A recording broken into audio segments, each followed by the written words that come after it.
Czekaj, muszę sobie rozprostować kości.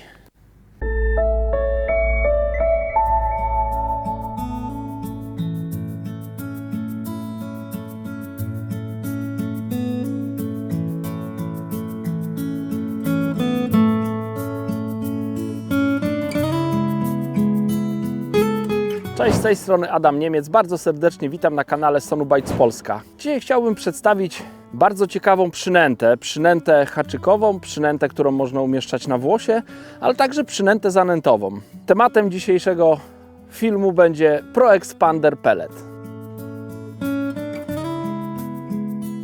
Pellet Expander, przez niektórych nazywany miękkim pelletem, to jest bardzo popularna przynęta pośród wędkarzy, którzy łowią karpie na tyczkę, karpie lub inne ryby, które występują w łowiskach komercyjnych. Ja po raz pierwszy właśnie zetknąłem się z tą przynętą, gdy pokazali mi to wędkarze łowiący na komercji. W tych dawnych czasach, gdzie powiedzmy ta przynęta trafiła do Polski i była używana gdzieś za granicą, a pochodzi z Wielkiej Brytanii, to tą przynętę, żeby przygotować, trzeba było mieć specjalną pompkę. Pellet Expander, który był wcześniej dostępny na rynku, to była przynęta taka sucha, pływająca. Każdy pellet expander był pływający, więc wrzucało się do specjalnej pompki, zalewało wodą, odsysało powietrze. No i później przez to, tak jakby te drobinki powietrza uciekały z tego pelletu, ten pellet tonął.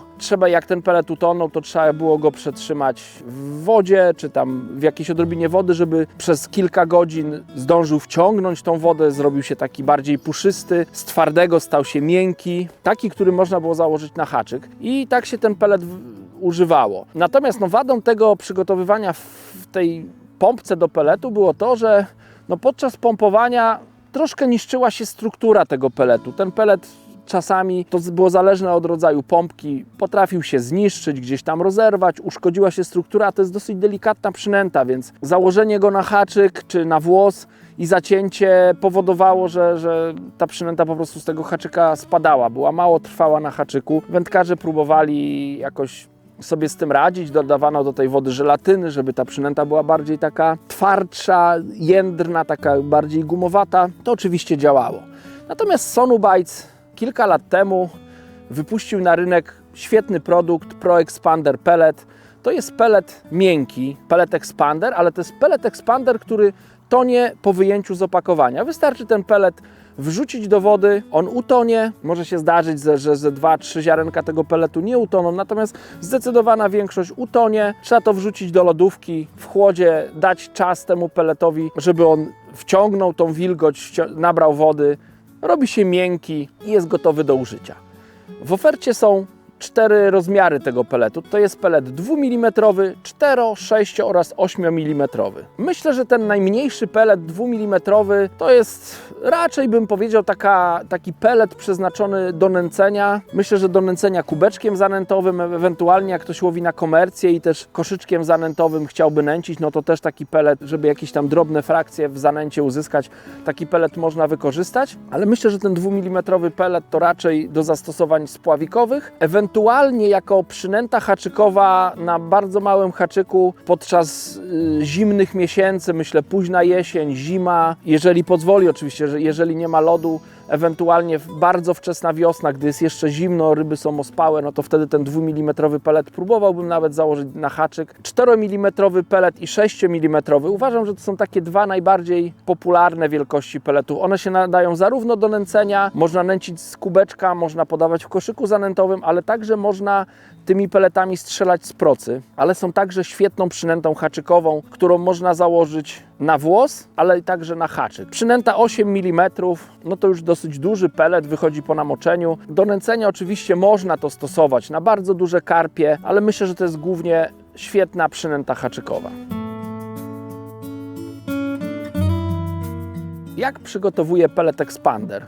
Dzień przed moim wyjściem na ryby biorę tego typu pojemnik, wsypuję odpowiednią ilość pelletu. Jeśli chcę tym pelletem nęcić, no to wykorzystuję taki duży pojemnik. Jeśli chcę mieć pellet wyłącznie na haczyk, wykorzystuję mniejszy. Ja akurat tutaj troszkę za dużo tego pelletu zrobiłem, bo tak naprawdę to wystarczy dosłownie po garstce każdego rozmiaru. Można to zrobić w jednym pojemniczku. Zalewam to wodą, przykrywam pokrywkę, wsadzam do lodówki, rano przed wyjściem na ryby zabieram i pelet już jest gotowy, można powiedzieć, do użycia. Taki pelet można aromatyzować, można do niego dodawać aromaty, można go barwić. Naprawdę to jest bardzo wszechstronna przynęta, z którą można zrobić bardzo wiele. Później jak przyjadę nad wodę, wystarczy, że otworzę pokrywkę. Jeżeli jakieś zdarzą się peleciki, które pływają, one nie są złe. Jeżeli zakładacie je na haczyk, no to haczyk zbalansuje tak jakby wyporność tego ekspandera i nawet jak on pływa, no to na dnie będzie przez haczyk, powiedzmy, przyklejony do dna, ale jeżeli Wam to przeszkadza, to można te parę ziarenek peletu wyrzucić, ewentualnie trzymając go pod wodą, jeśli naciśniemy tam dosłownie 3-5 bąbelków powietrza z tego peleciku ucieknie i ten pelet utonie. Jeżeli używacie tego jako przynęty haczykowej, to wystarczy pożądaną ilość wziąć, włożyć do pojemnika, który będzie na stanowisku. Resztę można pozostawić gdzieś w pobliżu siedziska, dolać wody, odrobinę, dosłownie, żeby ten pelet miał styczność z wodą i trzymać go na stanowisku. Powiedzmy co godzinę sobie wyrzucić ten taki, powiedzmy już ten stary pelet, dodać nowy i jest gotowy do łowienia. Jeśli chcecie go w czasie wędkowania zabarwić, czy jakoś zmienić jego kolor poprzez dodanie czy płynnych, czy jakichś takich sypkich dodatków, możecie ten pelet zmienić. Zakładanie na haczyk. To jest, tak jak wspomniałem, świetna przynęta haczykowa na bardzo ostrożne ryby. To jest przynęta delikatna, więc jeżeli łowicie na tyczkę, no to przy każdym bardzo mocnym zacięciu ta przynęta raczej spadnie, więc trzeba się troszkę nauczyć zacinania, trzeba zacinać z wyczuciem. Zresztą podczas łowienia karpi na komercji te zacięcie nie musi być mocne, tak naprawdę wystarczy tylko naprężyć żyłkę pomiędzy spławikiem a szczytówką i ten karp, który odpływa ze stanowiska, on najczęściej się sam zacina i bardzo płynnie odpływa z tego stanowiska. Czyli jeżeli łowiłbym na tyczkę, zakładałbym ten pelet na haczyk. Jeżeli chciałbym go wykorzystać do metod feeder lub do tak zwanej bombki, no to wtedy zakładałbym go na włos. Oczywiście jeśli łowię z peletem, ekspanderem założonym na włos, no to wykorzystuję przypony z tak zwanym rapid stopem, push stopem, no różnie to się nazywa. Myślę, że wiecie o co chodzi. Najczęściej zakładam 2 peleciki. Ten pelet nie wytrzyma może zarzutu na 50 metrów, natomiast spokojnie 2 szósteczki, czy 2 ósemeczki, czy myślę, że 2 czwórki to jest zbyt delikatna przynęta, ale te 2 szóstki, 2 ósemki można na 20 parę metrów zarzucić. To tam, gdzie się strzela po prostu procą i gdzie się nęci, to ta przynęta na bombkę poleci. W metodzie no można rzucać dalej, no bo ta przynęta oklejona peletem czy zanętą jest osłonięta i w czasie lotu nie zostanie zerwana. Jeżeli będziecie chcieli wykorzystać pelet expander na włosie, to trzeba przewidzieć, żeby włos miał odpowiednią długość. Taką długość, żeby się zmieściły tutaj 2 ziarnka. Zobaczcie, jak wezmę jeden pelet 8 mm, on się tutaj ładnie zmieści. Czy tak się ładnie zmieści. Ale mogę też wykorzystać 2 mniejsze peleciki. 2 szósteczki na przykład. Oczywiście działa to w ten sam sposób jak inne przynęty zakładane na push stop. Trzeba to robić dosyć delikatnie, ostrożnie, bo pelet expander jest delikatną przynętą.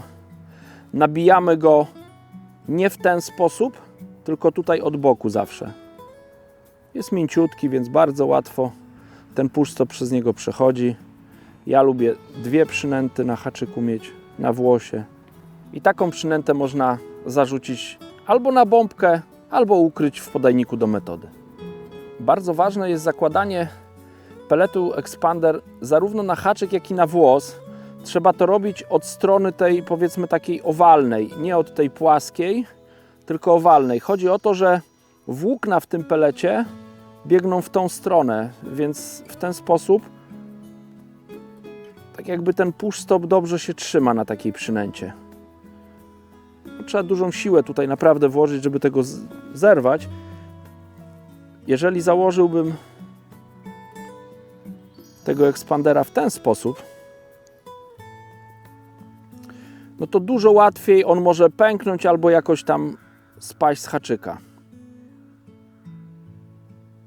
Ci wędkarze, którzy znają skuteczność i doceniają skuteczność ekspandera, a nie widzieli ekspandera tonącego, no mam nadzieję, że przekona Was to, żeby sprawdzić ProExpander Pellet, do którego niepotrzebna jest pompka do przygotowania. Ci wędkarze, którzy jeszcze nie mieli styczności z ekspanderem, zachęcam Was do eksperymentowania, bo skuteczność tej przynęty myślę, że może Was zaskoczyć. Szczególnie jak łowicie karpie, karasie, liny oraz leszcze na łowiskach komercyjnych, ale nie tylko. Można, tak jak wspomniałem, stosować je do metod spławikowych, do bombki, ale także do metod feeder.